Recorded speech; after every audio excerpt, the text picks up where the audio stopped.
지금 여러분 곁에 있는 친구가 과연 끝까지 여러분의 편일지, 가장 힘들 때도 함께 있어줄 사람인지, 그건 평소에 몇 마디 말, 몇 가지 태도에서 결정됩니다. 그런데 이상하죠. 진심을 털어놓았다고 해서 모두가 나를 더 이해하는 건 아니더군요. 오히려 너무 많은 걸 들킨 순간부터 나를 깎아보는 사람도 생깁니다. 그래서 오늘 이야기의 시작은 조금 다릅니다. 가장 오래가는 친구, 죽을 때까지 내 편이 되어줄 사람을 원한다면 진실을 다 말해서는 안 됩니다. 속여야 할 것도 있습니다. 물론 그 속인다는 건 거짓말을 하라는 게 아닙니다.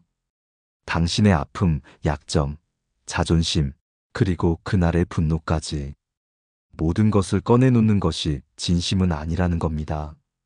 오히려 그 네 가지를 때론 속이고 감춰야 비로소 인간관계의 의리가 살아납니다. 한 여성이 있었습니다. 20년 지기 친구가 있었고 그 친구는 그녀의 모든 것을 알고 있었죠. 실연했을 때, 직장을 잘렸을 때, 가족에게 상처받았을 때 그녀는 친구 앞에서 울었고 자신의 약함을 모두 드러냈습니다. 그땐 이렇게 보여도 괜찮아 싶었죠. 하지만 20년이 흐른 지금 그 친구는 그녀를 도와주지도 존중해주지도 않았습니다. 오히려 넌 늘 그런 애잖아 하며 자신보다 아래로 내려다보는 말을 툭툭 던졌습니다. 그녀는 그제야 알게 됐습니다. 내가 약할 때 옆에 있던 사람은 나를 있는 그대로 받아준 게 아니라 나의 나약함을 기준으로 나를 정의해버린 거였습니다. 우리는 흔히 진짜 친구에겐 솔직해야 한다. 그렇게 배워왔습니다. 그 말이 틀렸다는 건 아닙니다. 하지만 다 보여주는 것과 진심을 전하는 건 다릅니다. 친구에게 네 가지는 반드시 감춰야 합니다. 첫째, 지나친 약점입니다. 둘째, 감정적 불안함입니다. 셋째, 내 가족의 어두운 이야기입니다. 그리고 마지막 넷째, 내 삶이 무너졌던 가장 취약한 순간입니다. 이 네 가지는 다 말한 순간부터 상대는 모르게 여러분을 무너진 사람으로 규정하기 시작합니다. 그리고 이상하게도 사람은 자기보다 낫다고 느끼는 이를 존중하지 않습니다. 친구를 오래 곁에 두고 싶다면 존중을 지키는 거리감이 필요합니다. 진심은 말이 아니라 내가 무엇을 감추고 무엇을 보여주는지에서 드러납니다. 오늘의 이야기는 여기서 시작합니다. 죽을 때까지 내 편이 되는 사람을 원한다면 당신이 속여야 할 네 가지, 지금부터 하나씩 이야기 나눠보겠습니다. 그녀는 회사를 다니다가 갑작스레 해고 통보를 받았습니다. 혼자 감당하기 힘든 충격이었기에 가장 가까운 친구에게 전화를 걸었습니다. 나 방금 잘렸어. 내가 뭘 그렇게 잘못했는지도 모르겠어. 친구는 처음엔 놀란 듯 했지만 곧 너 요즘 회사에서 힘들다고 하더니 결국 이렇게 되는구나 라고 말했습니다. 그 말 한마디가 어쩌면 진심이었을 수도 있지만 그녀의 마음엔 깊은 생채기를 남겼습니다. 며칠 후 다른 친구들에게 자신이 해고된 이야기가 돌고 있다는 걸 알게 되었고 그제야 깨달았습니다. 아, 이건 내 상처인데 누군가에겐 그저 흥밋거리였구나. 여러분, 친구에게 가장 먼저 속여야 하는 건 내 약점입니다. 모든 걸 털어놓는다고 해서 친밀함이 깊어지는 건 아닙니다. 내 단점을 있는 그대로 보여주면 상대가 날 더 이해할 거라 믿지만 사람 마음은 그렇게 단순하지 않죠. 사람은 듣는 이야기로 무의식 중에 타인을 정의합니다. 그리고 한번 그렇게 정의되면 거기서 벗어나기는 참 어렵습니다. 쟨 원래 조금 약하지. 쟨 원래 매번 실패하지. 이런 말이 나오기 시작하면 그 친구는 더 이상 내 인생의 동반자가 아니라 내 인생을 해석하는 심판자가 됩니다. 그래서 진짜 가까운 친구일수록 내가 무너지는 모습을 함부로 보이면 안 됩니다. 물론 모두를 속이라는 말은 아닙니다.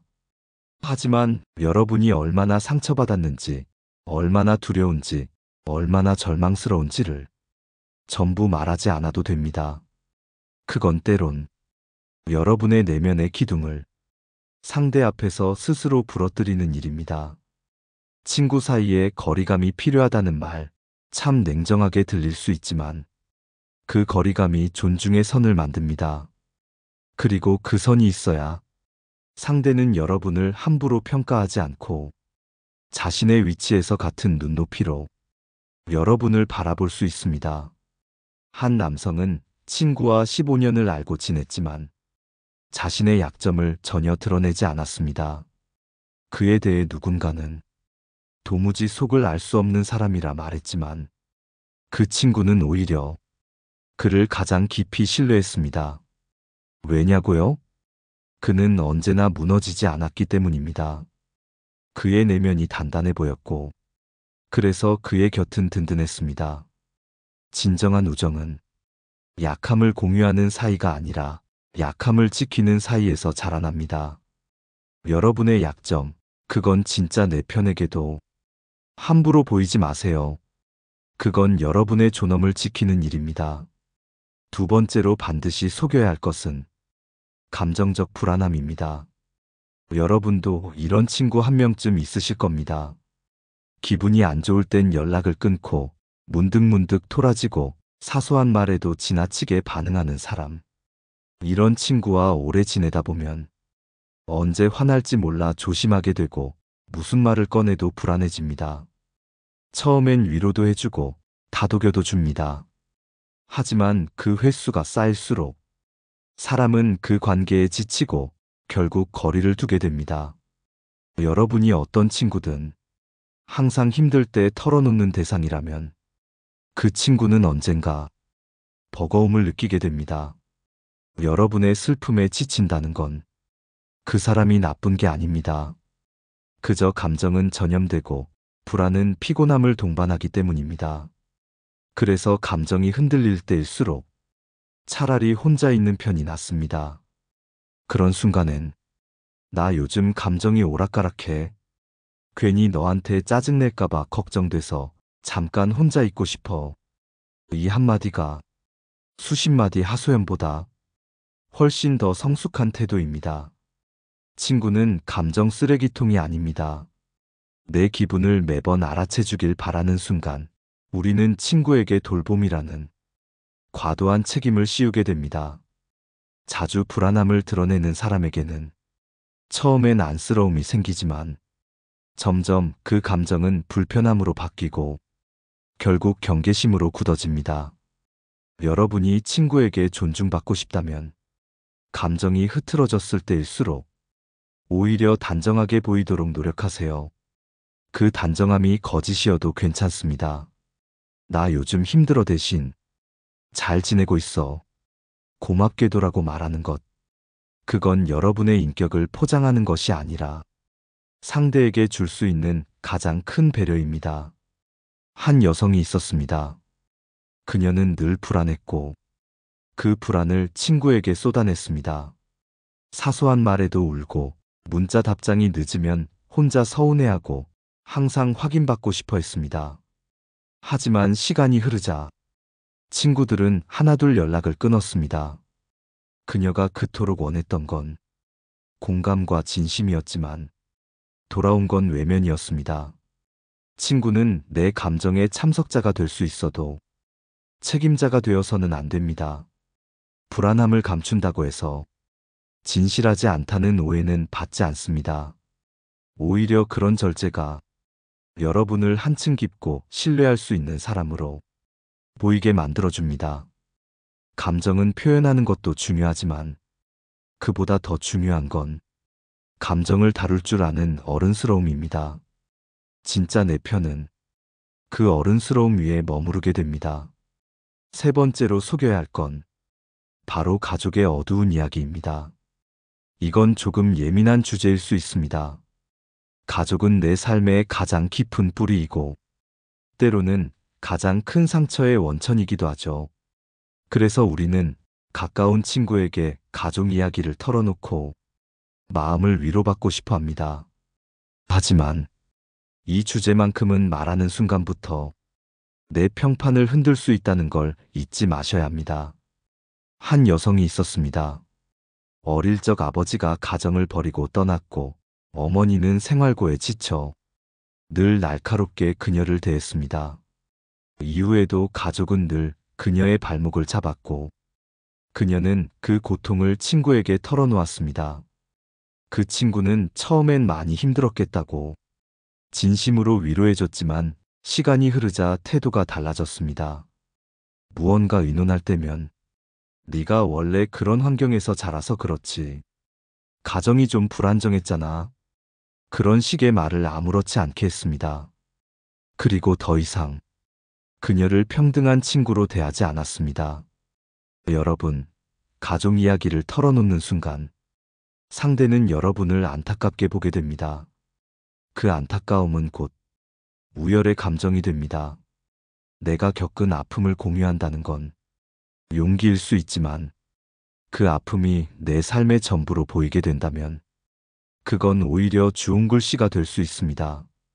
게다가 가족 문제는 나의 선택이 아니기에 더 무력하게 보일 수밖에 없습니다. 한 남성은 부모님이 늘 싸우는 가정에서 자랐습니다. 그는 오랜 친구에게 어릴 적 겪었던 폭력과 고통을 진심으로 털어놓았습니다. 친구는 처음엔 조심스럽게 위로했지만 그 다음부터는 사소한 의견 차이에도 그래서 너는 감정 조절이 어려운 거야. 이런 말을 했습니다. 그 순간 그는 느꼈습니다. 아, 내 이야기는 이 사람에겐 내 상처가 아니라 내 낙인이었구나. 여러분, 가족의 어두운 면은 그저 사실일 뿐입니다. 하지만 사람들은 그 사실을 듣고 예외 없이 해석을 더합니다. 그리고 그 해석은 언제나 여러분을 약한 사람으로 만듭니다. 가족의 문제는 삶의 가장 사적인 기록입니다. 그걸 쉽게 꺼내놓는다는 건 가장 깊은 상처를 누군가의 손에 맡기는 일입니다. 진짜 내 편이라면 그 깊이를 스스로 알아채고 말하지 않아도 존중해 줄 수 있는 사람입니다. 하지만 그런 사람조차도 처음부터 모든 걸 알 필요는 없습니다. 가족의 상처는 혼자 견디는 게 아니라 스스로 품는 것입니다. 그럴 때 오히려 진짜 가까운 사람은 여러분을 더 단단하게 보게 됩니다. 이 사람은 고요히 아픔을 안고도 자신을 잘 지켜가는 사람이구나 하고 말이죠. 네 번째로 여러분이 반드시 속여야 할 마지막은 삶이 무너졌던 가장 취약한 순간입니다. 누구에게나 인생에서 한 번쯤 완전히 무너졌던 기억이 있습니다. 사랑이 끝났을 때, 믿었던 사람에게 배신당했을 때, 모든 것을 걸었던 일이 무너졌을 때, 그 순간은 참 외롭고 누군가에게라도 털어놓고 싶은 절박함이 찾아오죠. 하지만 그 가장 깊고 붕괴된 순간을 함부로 나누면 상대는 여러분을 다시 무너질 사람으로 기억합니다. 사람은요, 타인의 무너짐을 처음엔 연민으로 보지만 그 다음엔 조심스럽게 경계합니다. 이 사람 다시 무너지진 않을까? 이런 상황에서 또 흔들리는 건 아닐까? 그 걱정은 곧 신뢰의 한계를 만듭니다. 우리는 흔히 솔직함이 신뢰를 만든다고 믿지만 현실에서 신뢰는 무너지지 않을 사람이라는 인상을 통해 형성됩니다. 한 남성이 있었습니다. 사업에 실패했고 수억 원의 빚을 지며 모든 걸 잃었습니다. 그는 그 시기를 겪고 다시 일어서기 위해 노력했죠. 하지만 가장 가까운 친구에게 자신의 고통과 절망을 하나하나 털어놓았습니다. 친구는 처음엔 응원했지만 어느 순간부터 그를 의심하기 시작했습니다. 혹시 돈 문제로 날 찾는 건 아닐까? 다시 실패하면 나까지 곤란해지겠지. 그 남성은 말합니다. 가장 괴로웠던 순간을 털어놨을 뿐인데 그 순간부터 친구의 눈빛이 달라졌어요. 이 이야기는 단지 한 사람의 경험이 아닙니다. 우리가 너무 솔직하게 가장 망가졌던 시간을 말하면 그건 상대에게 우리를 취약한 존재로 고정시키는 신호가 됩니다. 여러분이 진짜 내 편을 만들고 싶다면 이 네 번째 비밀만큼은 조용히 스스로 품으셔야 합니다. 말하지 않아도 됩니다. 말한다고 해서 당신이 더 진심인 사람 되는 것도 아니고 말하지 않는다고 해서 당신이 거짓인 것도 아닙니다. 말을 아끼는 사람일수록 존중받고 무게감 있게 여겨지는 이유는 바로 이런 때의 절제 때문입니다. 철학자 에픽테토스는 네가 무엇을 견뎌냈는지 말하지 마라. 그 침묵이 너를 강하게 만든다고 했습니다. 삶의 가장 취약했던 순간은 그 누구도 알 수 없는 깊이로 조용히 숨겨두는 것이 진정한 인격의 울림이 됩니다. 여러분이 무너졌던 그 기억은 반드시 다시 일어서는 데 쓰이게 되어 있습니다. 그것을 말로써 증명하지 않아도 여러분의 눈빛, 태도, 침묵 속에 이미 담겨 있으니까요. 지금까지 말씀드린 속여야 할 네 가지: 지나친 약점, 감정적 불안함, 가족의 어두운 이야기, 삶이 무너졌던 가장 취약한 순간. 이 네 가지는 친구를 믿지 않아서가 아니라 오히려 오래 지키고 싶기 때문에 조심스럽게 감춰야 하는 것들입니다. 친구에게 모든 걸 말하지 않는다고 그 우정이 가짜가 되는 건 아닙니다.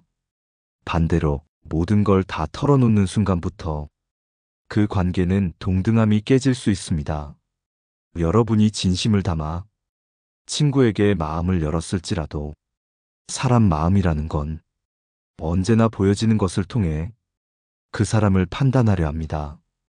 그래서 인간관계에서 진짜 중요한 건 내가 얼마나 솔직하냐가 아니라 내가 어떤 걸 지키며 살아가느냐입니다. 침묵은 때로 거짓보다 더 강한 메시지가 됩니다. 아무 말 없이 웃고 아무 내색 없이 자리를 지키는 사람이 더 신뢰를 주는 이유는 그 사람이 드러내지 않은 무게가 사람 마음을 단단하게 울리기 때문입니다.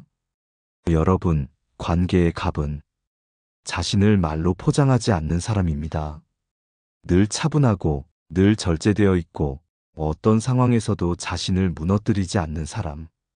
그런 사람 옆에선 누구도 함부로 대할 수 없습니다. 그리고 그런 사람이야말로 죽을 때까지 곁을 지키고 싶은 사람입니다. 우정이 오래 가려면 내가 단단해야 합니다. 말의 양이 아닌 말하지 않는 순간의 태도에서 그 사람의 품격이 보입니다. 오늘 방송을 통해 혹시 여러분이 누군가에게 너무 많은 것을 말해 후회했던 순간이 떠오르셨다면 이제부터라도 말을 줄이고 침묵 속에 존엄을 숨기며 한 발짝 더 품위 있는 관계를 시작해보세요. 속이기 위해 속이는 것이 아니라 지키기 위해 감추는 것. 그것이 인간관계의 중도이자 깊은 신뢰의 출발입니다. 여러분의 진심은 말 속에 있지 않습니다. 여러분의 태도, 여러분의 침묵, 그리고 여러분이 끝까지 말하지 않은 그 하나가 오히려 상대의 마음을 무겁게 울릴 수 있습니다. 오늘도 제 이야기를 들어주셔서 감사합니다. 여러분은 어떤 순간에 말하지 말 걸 그랬다는 생각이 드셨나요?